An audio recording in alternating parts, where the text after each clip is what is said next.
Looking to see if that address is valid or meets the USPS or local mailing standards? Address validation, also known as address verification, is the process of comparing a given address against a reliable and authoritative address database and finding a match. It may sound like a pain, but we'll teach you how to do it lickety-split. Go to smarty.com or click the link in the description. At the top, hover over Resources and then under Demos, select Single Address Verification. Behold, the very easy-to-use single address validation tool. You can check any address anywhere in the world. If you want to check one outside the United States, be sure to select International. I'll do a US address for my example. Under Lookup Type, specify if you're going to use components, address, city, state, and zip code, or freeform.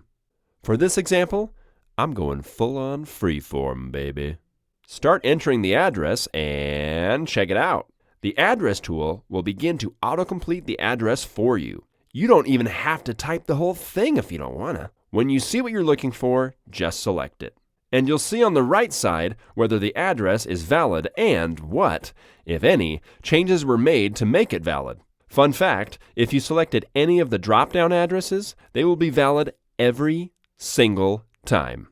If not, you may run into an invalid result, and the single address validation tool will tell you why. And that's how you validate a single address for free. Toodles!